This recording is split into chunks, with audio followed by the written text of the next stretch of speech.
Hi, Nathan. It's Margie. Hi, Margie. Thanks for joining us again. My pleasure.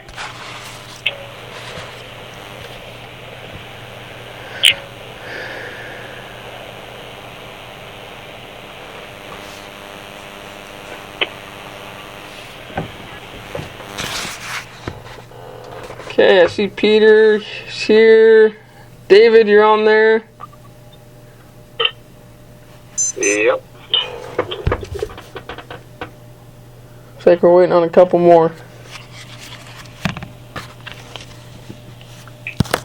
Nathan, Yeah. did you hear me okay? Yeah. Yep. Are we being recorded right now, or are we waiting until... Yeah, the recording's going. Well, I'd just like to address that people announce where they're calling from, council members only. Justin's here. Okay. Yeah, we can do that.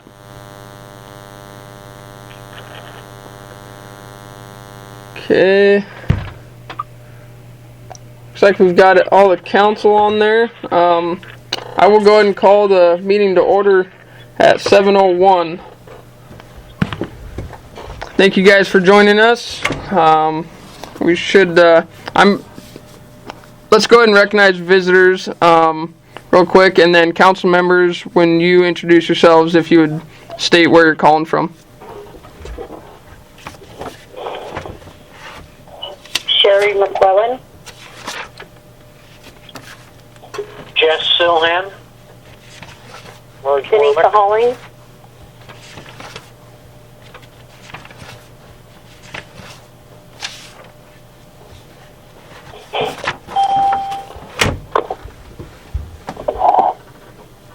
Jeff talking to...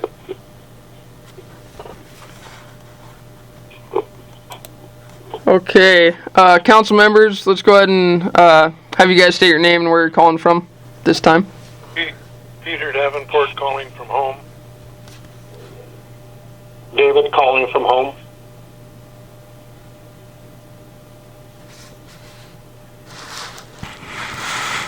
Stephen calling from the parking lot of the Deer Park Yoke.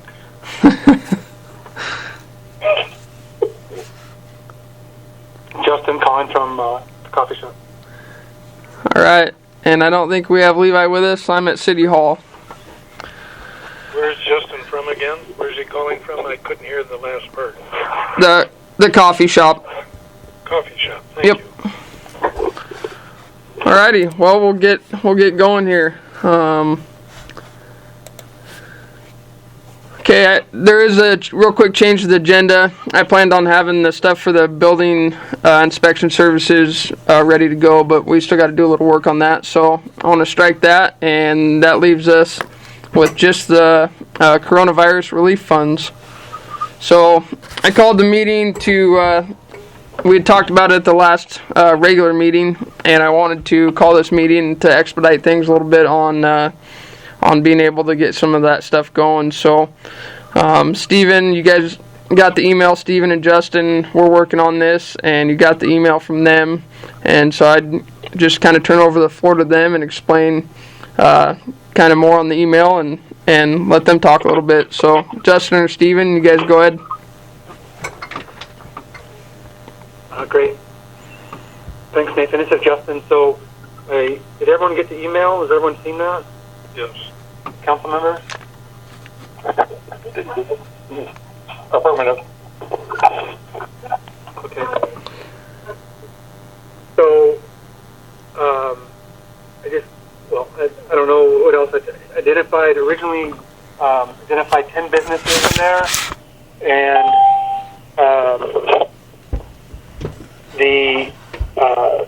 I just checked. I was at City Hall earlier this afternoon and checked and saw that the golf course clubhouse is in the city limits.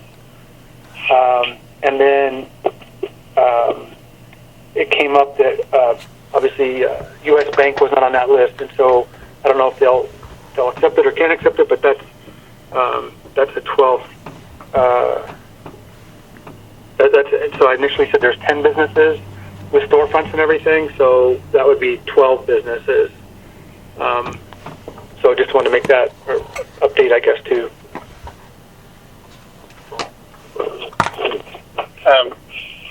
Would anyone be interested? Because Justin, the council members have context, but the visitors on our call probably don't. Nathan, do you think it would be helpful for us to go over the outline of what we're discussing here? Yeah, that'd be good. Justin, would you mind if I did that? Sure. So the way I would put it, and maybe Justin will have a few refinements on this, but I would think of it as looking to divide this into 3 pots of money. The first pot of money would be some amount, which I don't believe has been set yet. That could be decided. I would say even maybe at our next regular meeting. I don't think that this first pot is highly sensitive time-wise, but the first pot of money would be for the protective gear and any upgrades like plexiglass and that type of stuff for the city. So that would be one pot of money. The second pot of money, which Justin was just talking about, would be a $500 per business, and I should clarify, business with a storefront, with a physical owned property in Harrington, a $500 will issue grant. And by will issue, what I mean is that as long as they respond to us, they will get $500. And there was originally the thought that we'll just send this out universally. I had a little bit of reservation that, I think that to be good stewards of this money, it's wise to say that the business should have to put in at least a little bit of something. And we can also kind of kill 2 birds with one stone, because I don't know exactly how the businesses in town have been impacted. I would be curious to hopefully hear like a paragraph from each business that's interested in telling us to say what the impact of COVID has been on them. And they could choose, I guess, if they want, to tell us that there's been no impact and still apply for the $500 anyways. I know there's a part of me where that rubs a little bit wrong, but the way I view this is that the backdrop we should keep in mind is that this is money that was not taken from the Harrington taxpayer, at least directly, and it's been given to the city to stimulate local economy in the light of the impact of what has happened of COVID. So, if we don't spend this money, it goes back to the state. And so I would see this as an opportunity that even if the business, says that they haven't been impacted, but they still choose to apply, which I guess is their choice. If they want to make that type of a statement, that's going to be the statement they would make, that they haven't been impacted, but they want money anyway, right? But it's will issue is the point. And so there's no opportunity for discrimination or that we were biased against any business. You send in a paragraph, you get $500. So that would be the second pot of money, and so we would have to allocate $6,000 potential to that. So 12 businesses times $500 would be the potential outlay. Then the third pot of money would be for grants, like what Margie originally brought to us. That businesses, the school district, the fire district, the hospital district, could apply, or businesses that have a business license that don't own physical property in Harrington could all apply to the EDC and the way that they intend to administer that grant for us, as Margie outlined, and that they would bring us their, scored and all that type of stuff, results of what is applied for, and that we would grant out of that money at our discretion.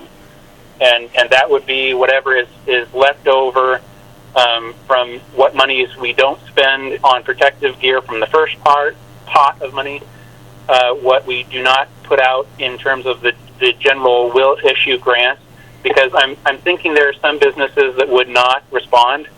For instance, I would think that it might be possible anyways that Highline Grain and U.S. Bank may choose not to respond, just given their size and perhaps their potential lack of impact. I can't say whether they have been impacted or not, but I know Highline was an essential business and U.S. Bank was too, so they both stayed open during that time. So there's a potential that they may not apply. So just because we're setting aside a potential of $6,000 doesn't necessarily mean all of it will be used. So then the remainder would go out in the grant process. So I'll surmise it to say that, to me, I think this covers our bases, and that we are being responsible of investing in getting protective gear, especially, Lincoln County is up to 6 cases. There may be more, and especially as we go into fall, it's probably responsible for us to invest to make sure that we have a protective gear before we need it. So that's the first part. We're giving freely to the businesses, as Harrington was freely given to by the state. So that universal will issue. But we're also putting a little bit of a check in there to make sure that the business will at least put in some effort. It's the quickest $500 they've probably ever made to just write a paragraph and get that.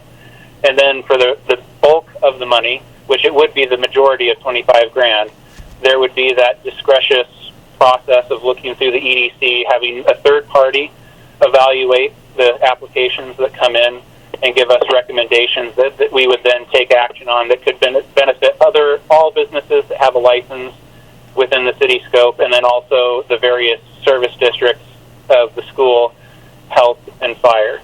So to me, it feels like it covers our basis, and that we're taking the best of all three approaches. And I think it's a really good proposal, and I guess I will move the adoption of it, and then we can have discussion on that movement, because that would be the next thing in Robert's rules. So I move the adoption of this proposal. At least, let me clarify that. I would say, and Justin, let me know if you disagree with this, but I think the only thing we have to action here is the second pot of money, the $500 will issue. We can probably talk about the EDC portion of things and the PPE stuff, splitting up the rest of the $20,000 that would remain at our next regular meeting.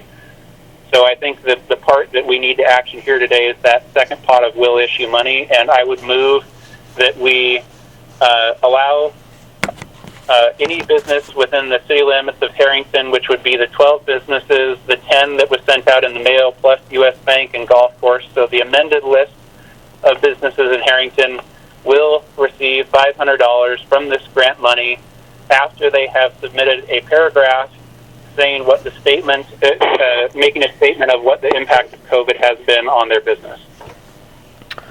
Okay, thank you for explaining that, Stephen, and making the motion. We have a motion on the floor. Do I hear a second?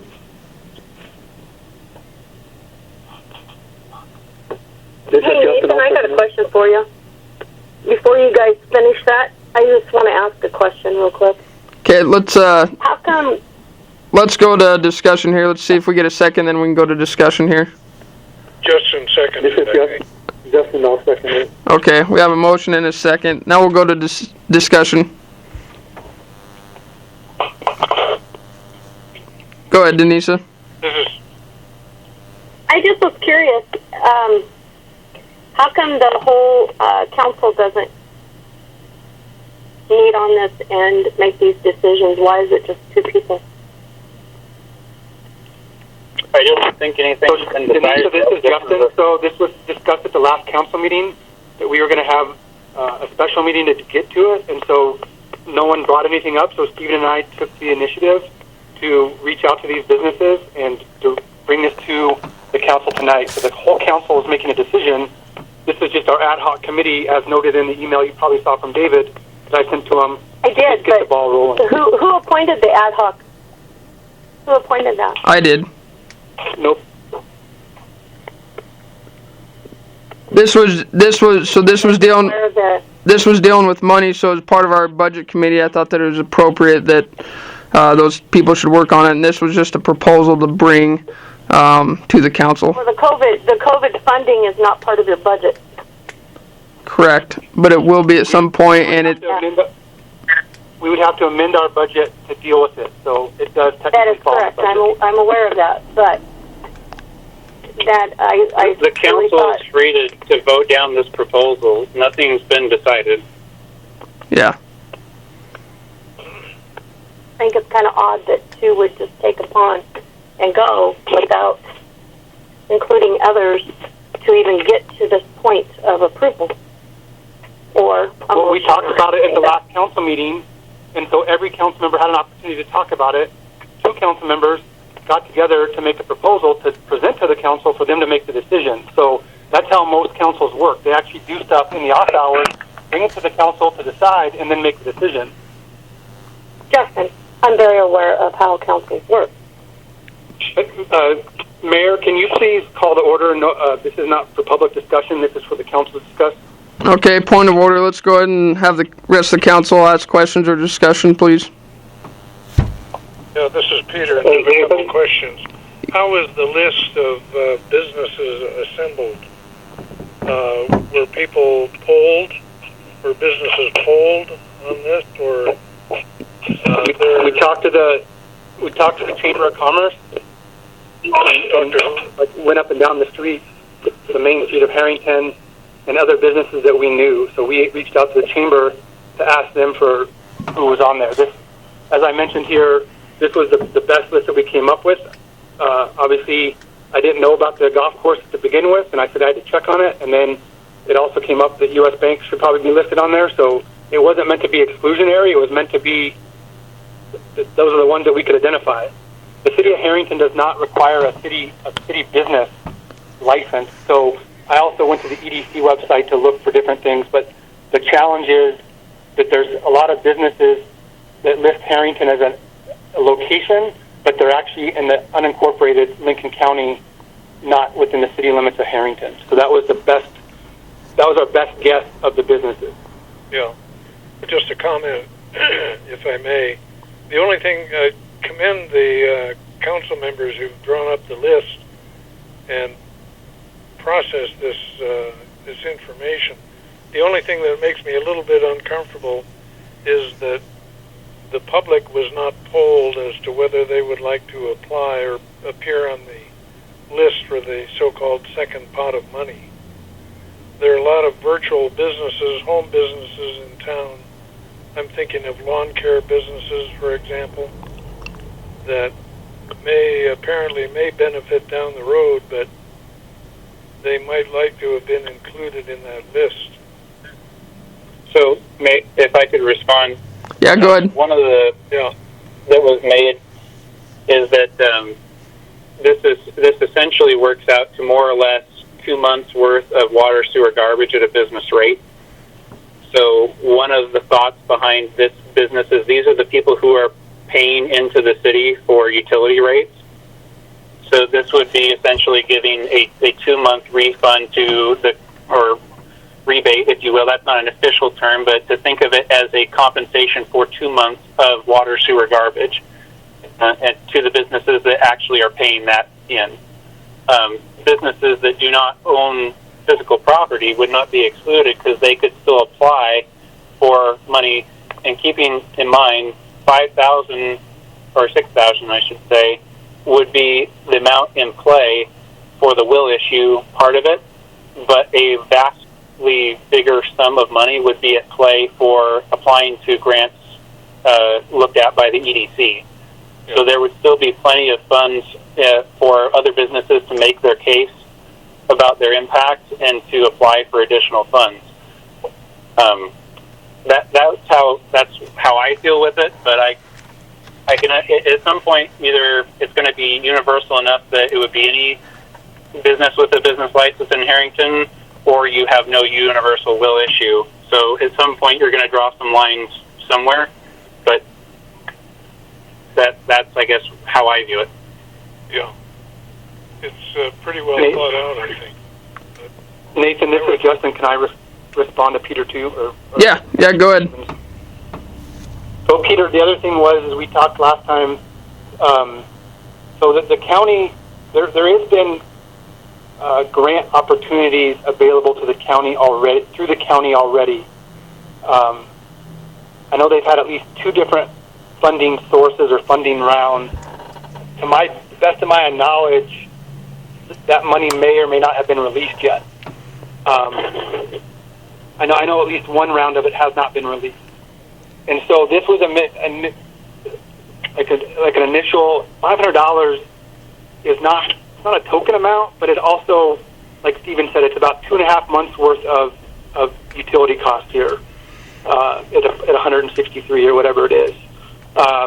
And so it was meant to be a good base gesture to our businesses to just get the money out to them fast, because there's even people out there for unemployment that have been waiting 16 or 20 weeks that have yet to get the unemployment because of all the bureaucratic, snafus and hang-ups and whatever else is out there. This was just meant to be a quick, here's $500. We know it's not a whole lot. You're not going to be able to, it's not going to support everything, but it's a little bit of relief, and we appreciate you as a business for being in our town. So that was also the thought of, that was part of this process. That makes good sense to me, and I commend that decision. I would feel a little more comfortable if I knew how many businesses in the final analysis we'll be dealing with. And business licenses aren't the sole criterion for establishing whether a business is in fact in existence. There could be corporations as well that should be taken into consideration. Well, I think like they explained there, Peter, too, I think that's definitely something that would go on going further for that the third round of money that, yeah, yep, correct. Would any of the businesses on the list, preliminary list of 10 or 12 businesses, be then authorized to reapply for a grant from the third tier of funding? Yes, I would think so. This is Justin, too. Nate, I talked to Nathan about this earlier, and this was just a discussion point that maybe there's a cap. So maybe, for simple terms right now, we say it's $500, but then maybe there's a cap of $1,000. Because say if there's 10 business, or say there's 20 businesses at $1,000 each, that's $20,000. We don't even know how much is left there.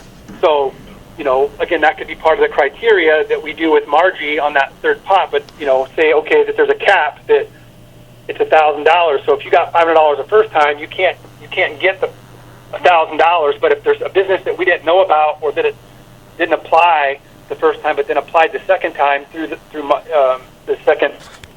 other process, that they would be eligible for the full amount, some full amount.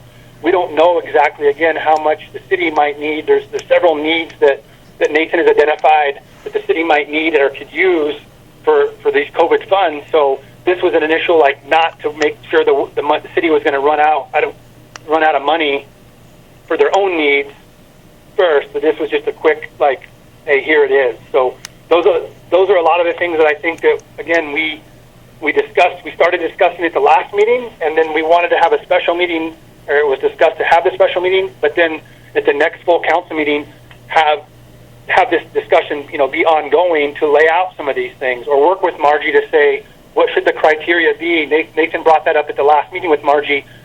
We could use her experience with the other cities, like they're administering, Odessa or some other cities. They can do all that, and we can use them to help us guide that. But this initial part was not to wait till August or September or October, but to get some of this out to these businesses that might need it. And I would say that for my vote, when it comes to us voting on the recommendation of the EDC, monies already received by a business will definitely factor into how comfortable I would be in approving a business getting more funds when there would be others still having a good claim that haven't received any.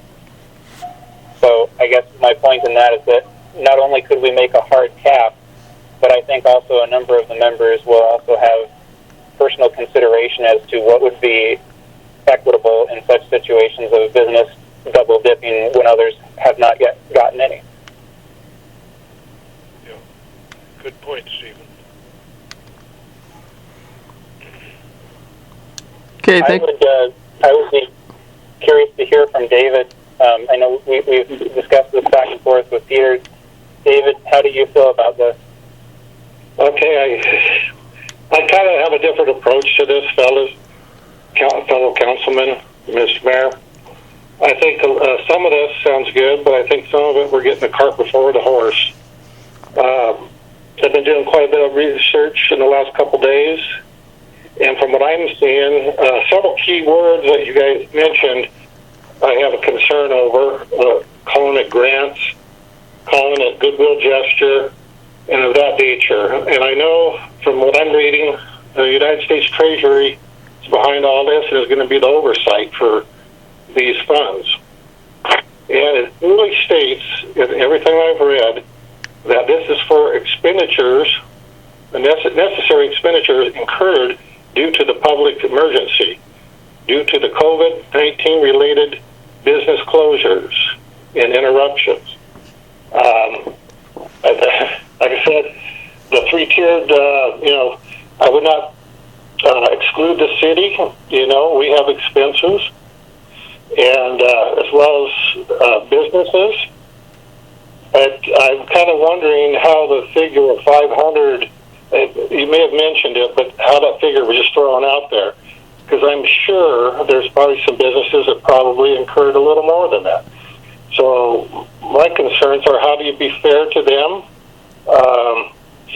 For example, I believe, Justin, you can correct me if I'm wrong, but I think, there's expenses, a reimbursement for, I think your wife was delivering food to people. She incurred food delivery to residents and senior citizens, and I don't know if that's true, but I heard she was doing stuff like that. That would be on there. And certainly that should be looked at for reimbursement. There's a couple other businesses. You had the golf course and talked about the bank, but then you got Nutrien down there, the fertilizer outfit. I'm not comfortable about picking and choosing. I'm kind of leaning towards them applying for it. Reach out to us. I know, Justin, in your email you said this is of great urgency, and I just, for clarifications after I'm done speaking here, what the urgency is. Is nobody's shut down, or are they? What's the urgency that's really, everybody needs some money in businesses, and we want to take care of them. But I just think a little more put into this. The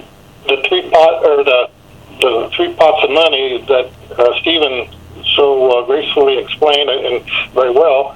The only one that really bothers me is the grant part at the end. It becomes almost a popularity contest. Who we pick, we've got to set some criteria for this. And if you follow the government's criteria, it kind of contradicts itself in places. But it always refers to necessary expenditures from and caused by this virus. And if we go throw money out for the heck of it, I'm just wondering, and maybe Margie Hall could answer this, the government, can they come back and hold us responsible? I read some correspondence that if we don't do this right, they could come back and hold us, charge us a debt. We'll have to pay it back to them. And I know that's getting more than we want to discuss at this point. But I'm all for doing this, but I'm just kind of curious why we come up with 500 So like to David, this is Justin. Go ahead. A couple of things. So the Treasury gave out money, and I think Washington State received $300 million. Mm-hmm. And that was to the governor. And so not every state government did what Washington State did. We were one of several. But the state of Washington then took some of that money and said, we're going to give it to the counties and the cities. And so Department of Commerce, the state of Washington's Department of Commerce is who is managing the disbursement of those funds for Washington State.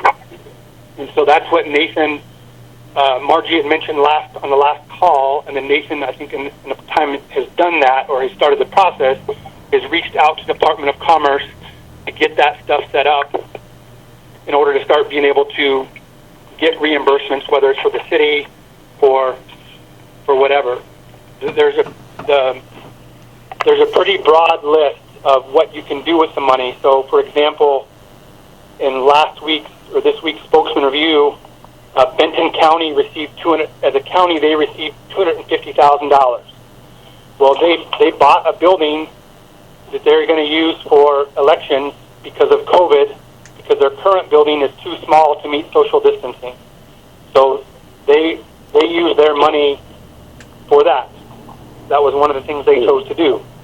So the city also has some of the needs I explained, like if we have to continue to do these types of calls, we might decide to move over to a different technology, maybe the video conferencing like Zoom or WebEx or any of those things. Well, the city might need a laptop with a camera that we can use now for this, but we might not be in this Zoom situation, or maybe every council member needs a laptop. I don't know, but there's things that we can use for this purpose today that might be for 6 months, but they're not going to be forever. So there's a lot what I've understood it, and like I said, if Margie's on the call, she can correct me too. But it's pretty broad on how you deal with that. So, and even like what Margie said before on the meeting last time, that's what like these other every city and county can do things differently. They can give. I think Margie said that there's businesses. The county's has had a grant process. This county has a grant process. The EDC is managing. It's in the paper every week. The Lincoln Advertiser or any of the other ones that says if you want to, and then Margie sends out emails saying if your business has been affected, please please contact me and I can we can add you to our list of grant opportunities, and they've come from different sources. So by providing funding for businesses, that's not I'd say uncommon or unheard of in this, based on what everything else has been going on. The $500 came about initially as a way that we could get money out to businesses, but not immediately, but not really impact the city in case the city needed, the city decided they needed 20,000 or 18,000. We wouldn't really be that worried, with $5,000 or $6,000 expended, the city still has the ability to have those funds available. The $500 was just a net number, and so again, like I said, it wasn't meant to be a token amount, but also recognizing that it's something, but also not jeopardizing the city's ability to spend the money that's meant for the city to do certain things, because we can give the money to the school district or to Lincoln Hospital or to the fire district if we wanted to. If we said we can't use the money, but we want to keep it in, we want to keep it in local, those are options the city can do. There's a lot of options the city can do. The sense of urgency, there's several businesses, well, I'll say a couple businesses that got shut down initially. Like Paula Harrington over at First on Main or Studio One on Main, or Third, is a retail business. She was shut down. She couldn't deliver for, I think, in phase 1. And then phase 2, it was reduced. Our coffee shop is a business that was shut down. We were closed for 6 weeks because we as a coffee shop, we weren't allowed to do those things. So there is certain businesses. Jill over at the hair salon, a Wild Hair Salon, was shut down. Her business was shut down for, I think she reopened on June 30th. So there are businesses as well that were shut down. And this is just a way to say we recognize that. It's not going to probably fulfill most businesses. When Stephen and I discussed this, we said there's some businesses that maybe weren't affected by this at all, that weren't negatively affected. They didn't close down, but they might have had some expenses. They might have had to buy some PPE. I know I've been in some of those businesses where they had hand wash or hand sanitizer there, and they had masks available for people before masks were mandatory. So I don't know if that. I doubt it was $500 personally, but it was. They did something.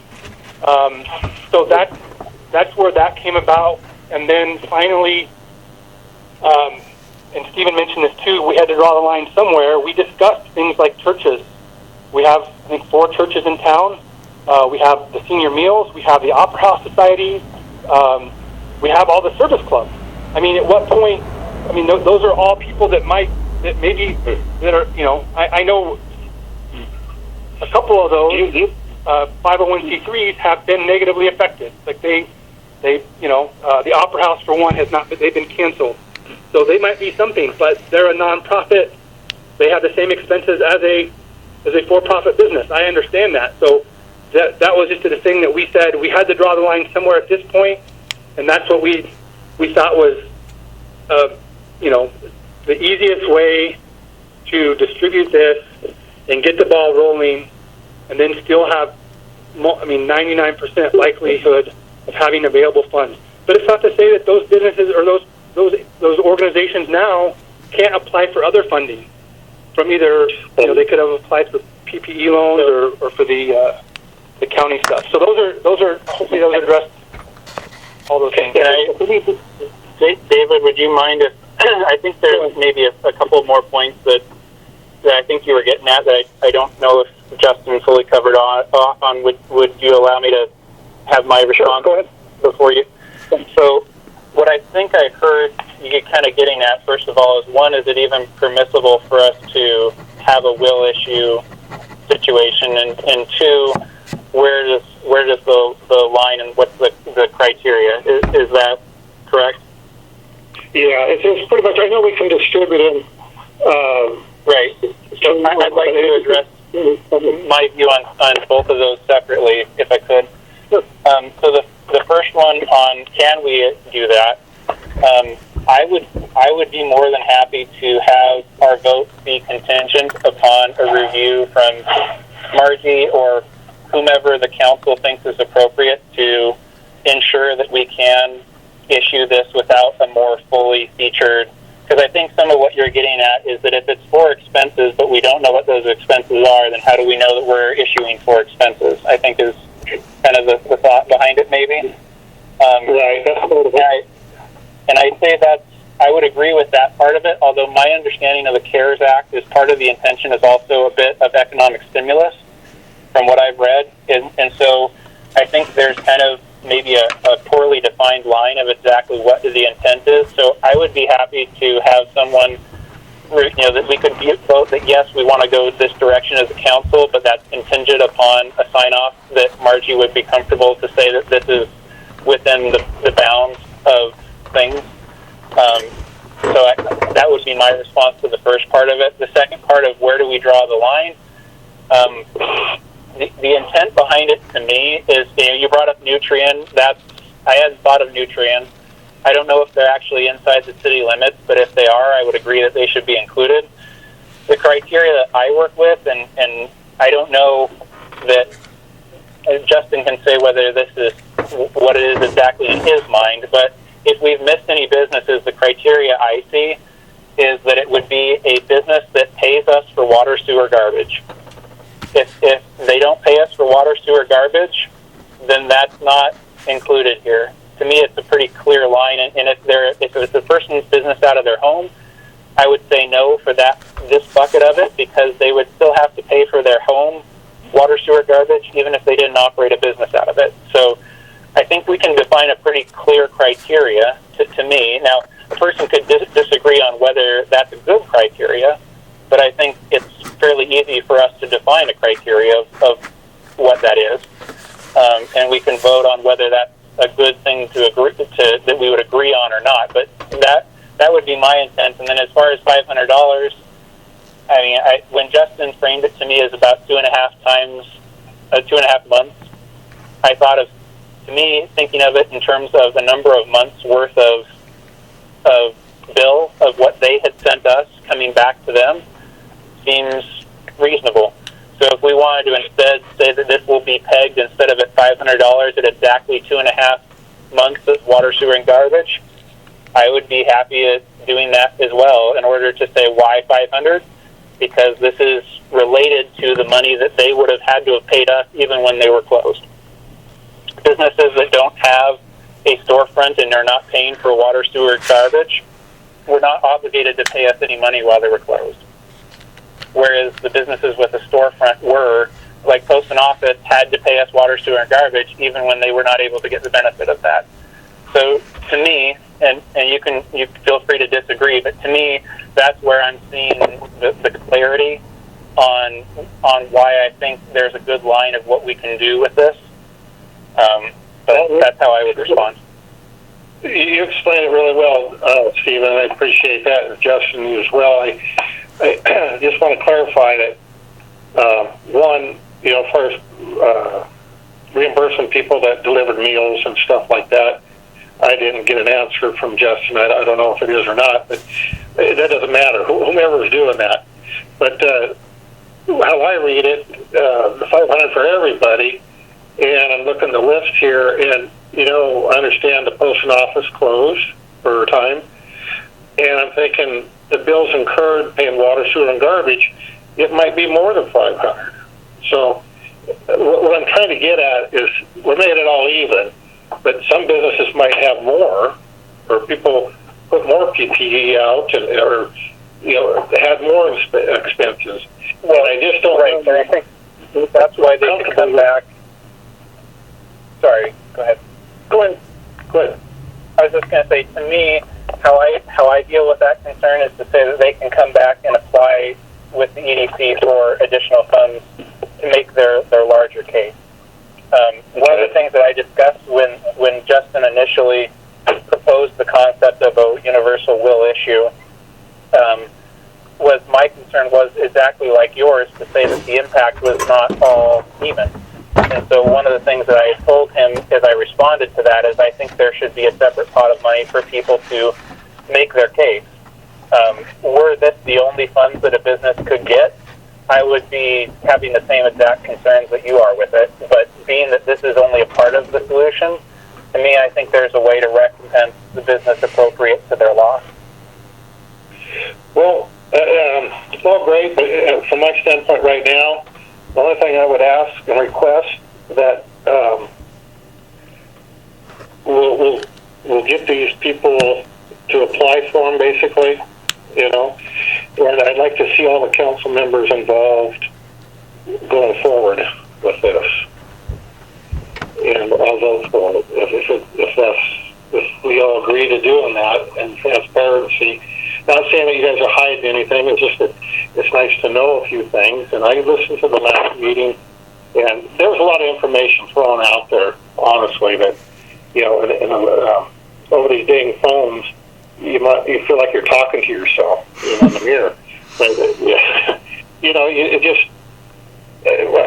I feel personally left out on a lot of stuff, and I think some other council members might as well.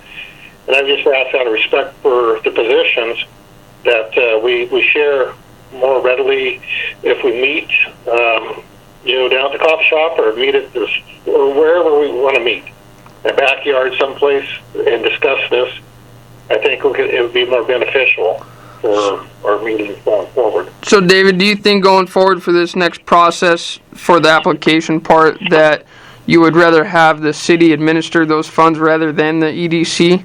That's part of what we had talked about, is actually having those, that Margie had suggested that she would take that role on if we so choose to go that route and send the applications there, so that the city's not doing that, and that it doesn't look discriminatory or anything like that. So would you suggest that we do that, in fact, versus having the EDC administer those additional funds?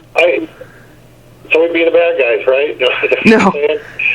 No, I'm just curious if that's kind of what you were getting at.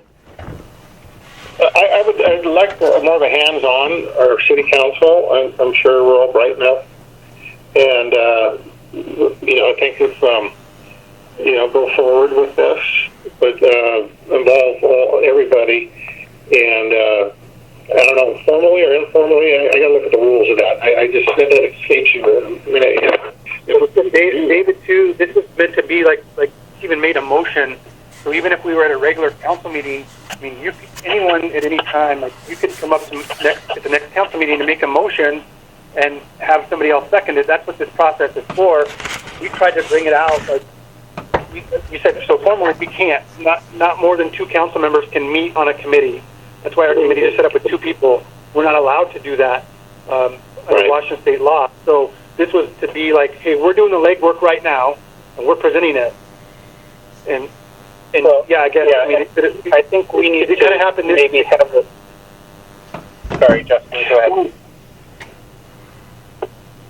This is David again. I think going forward, we're going to dangle a carrot.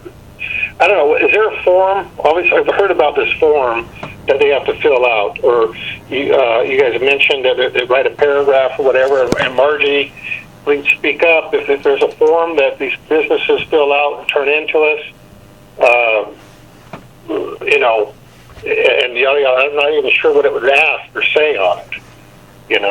I'd be happy to speak up. Let me know when you want me to give some input. Go ahead, Margie. Okay. First of all, I think that the benefit, it doesn't have to be the EDC. It has to be a known entity, with a valid entity. But for you guys to make those decisions yourselves, to me, would complicate things as far as gifting of public funds and public records. I think that's the biggest benefit of going with a different entity, to vet the applications, make recommendations, sit down at a meeting, help you make the decision. I also think that another value that we bring to the table is that we are subcontractors of the Department of Commerce. We meet with them weekly, and boy, has this been a fluid process. They are still developing their guidance, still answering questions, but we have 2 grant rounds under our belt so far, and an additional benefit is that we know who was awarded grants in those 2 rounds.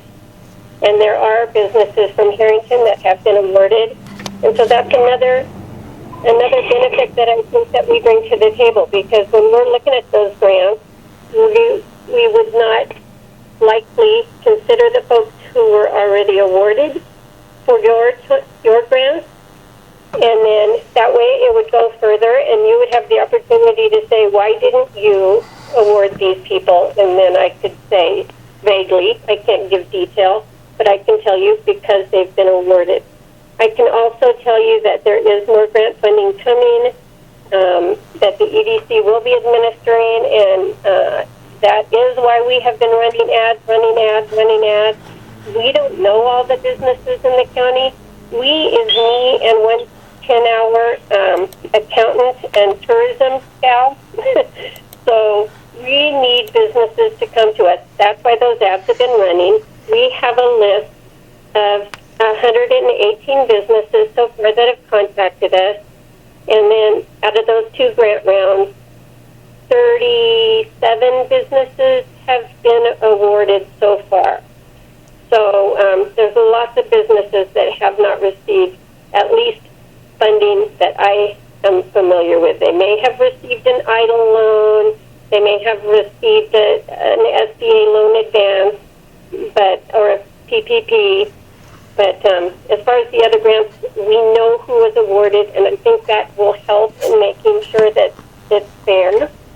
I also want to let you know that the county commissioners have set aside part of their current funding for food bank assistance, and they are going to be providing $1,000 to each food bank that needs it. And Harrington's food bank is on the food bank list that I got from Public Health. And so if there is anybody, if the food delivery needs to be on that list, if you know of other folks besides the food bank, is it the Nazarene Church? Let me know, because those payments will be going out soon. So, Margie, are you saying that it would be inadvisable to do a universal will issue portion of this fund? I don't know what you mean by a universal will issue of funds. So what I mean by this is that if they write us a paragraph saying that how they have been affected by COVID, that we will issue them $500. Well, a business does need to have been impacted somehow by COVID-19 in order to receive any of these funds. So that is a fit. look into it. I'll tell you what made me more comfortable was when you phrased it as reimbursement of 2.5 months of utilities. Because reimbursement for utilities is also an acceptable fund. And not to confuse the issue, but at the mayor's meetings a couple months ago, we talked about CDBG having a fund program coming up, and their funding is about $3,000 or $4,000 per city, and it's really can be used for very few things, very limited in what it can be used for. But one of them is providing utility payments, paying utilities for residents. And so we've got a couple of towns who are saying, hey, that's what we want to do with ours. It's small. We'd like to be able to do that goodwill gesture. And they're going to work with Rural Resources as the entity to make sure that it gets to people who are impacted by COVID-19. So that's coming up. Food banks are coming up. I know I'm prejudiced towards businesses, but I think you're on the right track with your uses. Take care of your PPE first, and then think about your businesses. And in my mind, what I'm seeing, the urgency has not been met when businesses were able to open their doors, because there's very little difference to the businesses who have opened their doors since. Many of those businesses, people still aren't going. We are still staying home, staying healthy. We're not going out. I've had many businesses say that they have almost had just negligible increase in revenue since they've been able to open their doors. So I think the urgency continues. I am obligated to make sure that no one business gets too much money out of the Greater CARES Act pot. And I think that I like what you're thinking. I think you should let me ask about the $500 part, and if the state says it's okay, then it's okay.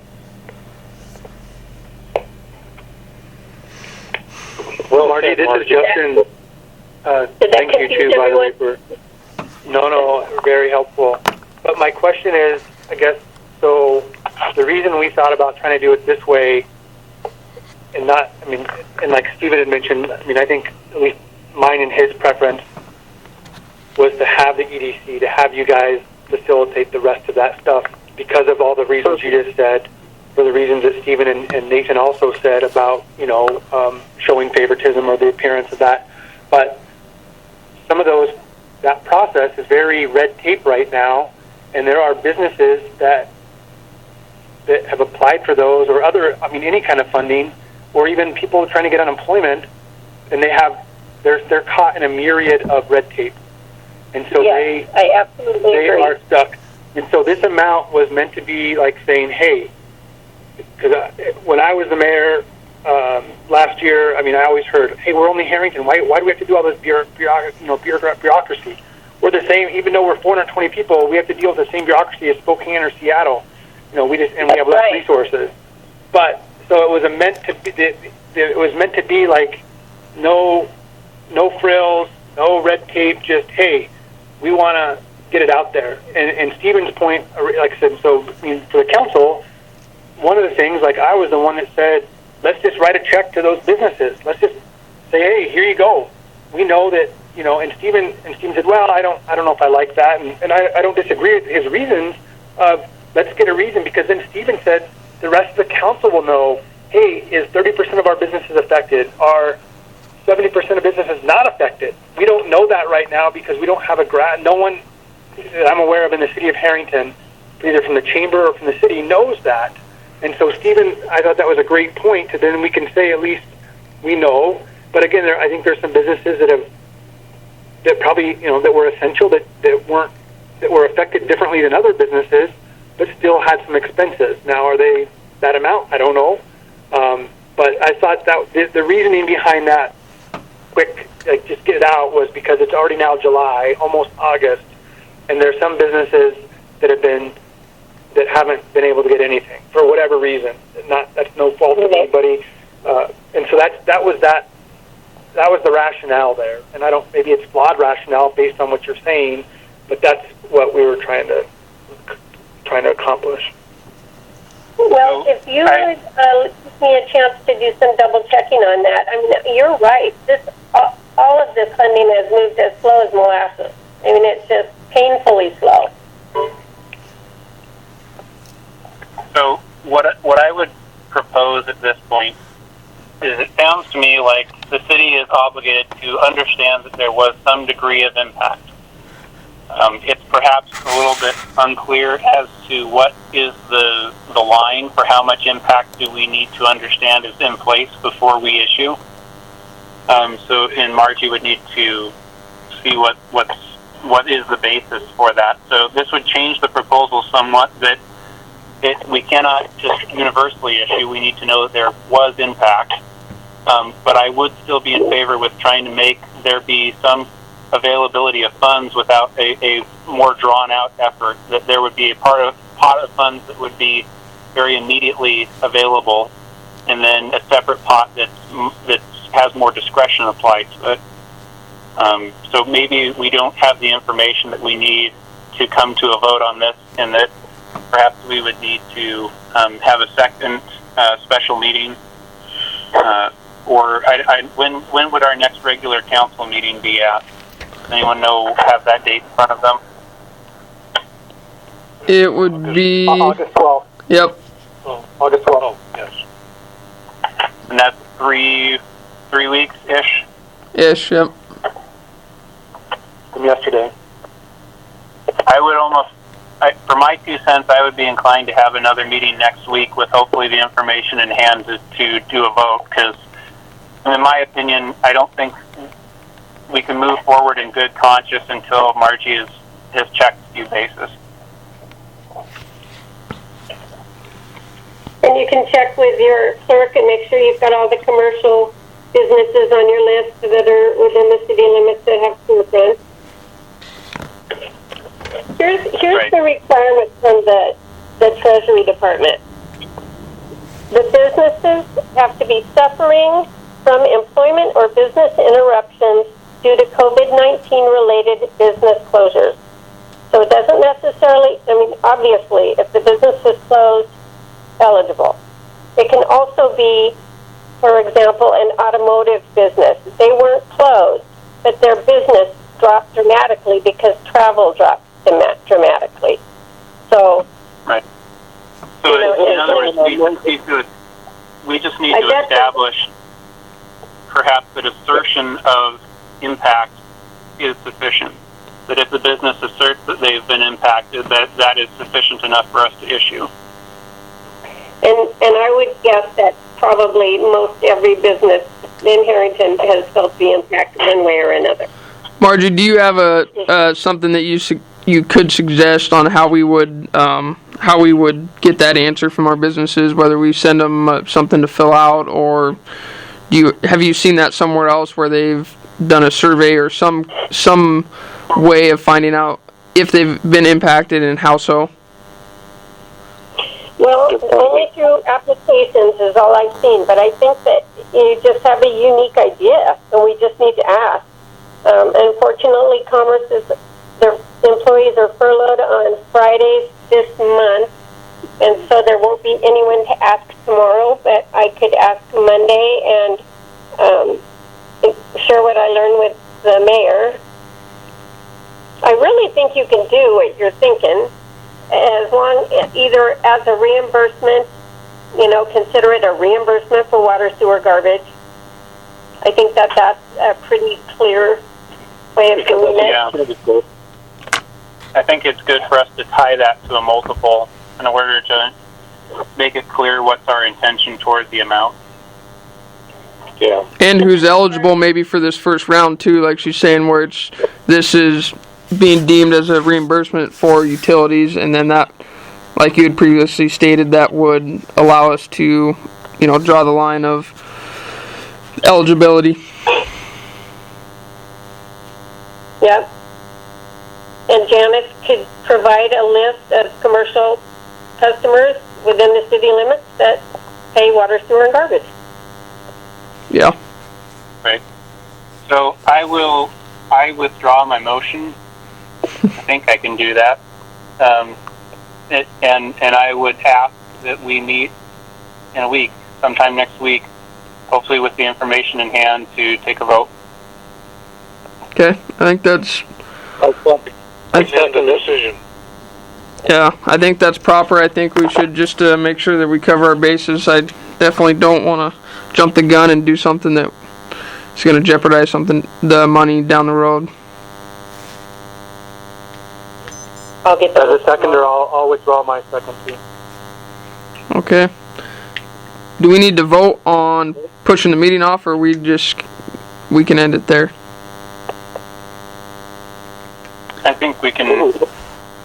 I think we could just end, and you'll just call another meeting for next week. I think. We table this to second. Table this with a motion and then a second. Yeah, I don't know for sure, but I think we can do that. I know we can definitely table it. I don't know if we have to make another motion in second, or if we can table it just how it is. But I think we have to vote on tabling. I would second his motion to table. okay, we've had a. But you already, hold on though. Stephen, we already withdrew the motion, so there's no motion on the table. Well, that's true. I'm not 100% sure with Robert's rules that we can withdraw. I know what our intention here is, but I don't have Robert's rules in front of me to know how to get there. I thought Stephen made a motion and I seconded it, but we can start over. No, I'm sorry. I meant that the original motion that Stephen made that I seconded was withdrawn. Yes. So correct. We're not tabling that motion. Right. So if we that's been withdrawn to the withdraw is proper. So the withdraw that happened, as long as it's recognized by the chair, the motion is withdrawn. Yes, it is. Okay. So then I can make a motion. Go ahead. The meeting can just be rescheduled. Okay. Well, we have the original motion withdrawn and the second withdrawn. We will just table this and hopefully be able to meet next week. Okay. If we're in comment, for the Nathan, meeting next week. Say that again, Peter. Do we have a date in mind for a meeting next week? Can we make that decision at this time? Yeah, well, I think we certainly can. Does anyone have? This is Justin. I would suggest at least Wednesday or Thursday to give Margie a chance to hear back from Commerce on Monday, which they might not get back to her until Tuesday because of their furlough. So at least Wednesday or Thursday is how I would go out there. But Yeah, you guys, can we shoot for a week from today on the 30th? Sounds good to me. The 30th is Tuesday. I thought the proposal was. Oh, I'm sorry. I'm looking at the wrong month. Yeah, 30th would be Thursday. David's okay with that. Steven, how does that work for you? Sounds That's good fine. to me. Okay. Peter? Nathan, when we get into comments, I have something to say. Okay. Well, let's tentatively schedule for July 30th at 7 o'clock. Do you guys want a different time, or does 7 o'clock work okay? 7's good for me. Good for me. Excellent. It works for me. Okay, we'll shoot for that, and we can go ahead. I struck the second agenda item, so we can move on to public comment. Did Stephen have a comment? I thought He did. Yeah, before we actually get to public comment, I just want to say, and to address this to David, I apologize if there was any feeling of exclusion. That really wasn't from Justin and I can see maybe how it would look that way, but I think we have a larger discussion as a committee on how, or as a council on how we work with committees, because I think at least I hold the perception that part of the job of the committees is to look at an issue and bring a proposal to the council to discuss and shoot down. In the end today, we didn't railroad anything through. It got discussed, and we, I think, came to a conclusion as a council that it needed change. So I just wanted to say I hope there aren't any hard feelings to that, but I think we need to understand as a council what the expectation of these, so that in the future there's not a feeling that anyone has any exclusion when a committee goes and does some legwork and brings something to shoot at, because it's kind of a two-edged sword. Sometimes if you get a group of people together, some people want a proposal to shoot at and to critique before they move forward, and other people want to be a part of it from the ground level, which also can go slower as a group. So we're going to have to find as a council where we want to strike that balance so that we're happy as a group. And I'm interested, David, in hearing your thoughts on that in the future so that we can come to a better balance. Very good, Stephen. Yeah, no hard feelings, none at all. I just wanted to, from my perspective, after the last meeting, I thought we were going to apply for it and stuff, and then meet and discuss this. It's okay. We come to the right conclusion today, and you did a good job, and no hard feelings. So I think everything. I think going in the future, whatever I do, I want to be transparent and keep you guys open. And I know it's been tough with these meetings over these darn phones. Like I said, it's like talking to a fence post. And so there's no human face there to look at. And there's a big difference. But, I mean, it's all good. We're doing what we can. So no hard feelings with anybody. I just, signed up for this, and it's a responsibility to the citizenry. And, just want, I think we're on the right path. If we just, yeah, so enough said, I guess. You did a good job, Stephen. No problems. You're a good person. I'll drop by to adjourn, and we'll shoot the breeze. So. Okay. Okay, thank you guys. Margie, thank you again for jumping on here and giving us your 2 cents. We appreciate it.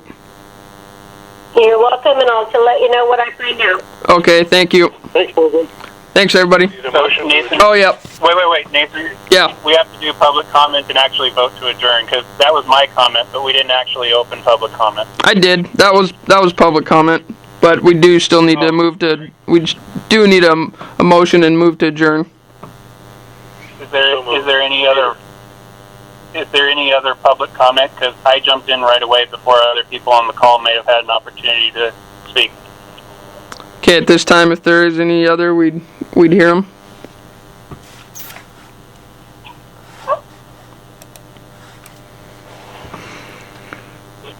I think they all went home. Yeah, hearing none, I would say we could close public comment and go to closing the meeting. Peter, move to adjourn. Well, there's definitely a motion there. Who wants to take it? Who made the motion? I did, Peter. Peter moves to adjourn. And we have a second from who? David. Okay. Any more discussion? All in favor of adjourning the meeting at 8:08. David, aye. Aye. Okay. Thank you, guys. Okay, gentlemen, have a good evening. Yep, you too. Thanks, guys.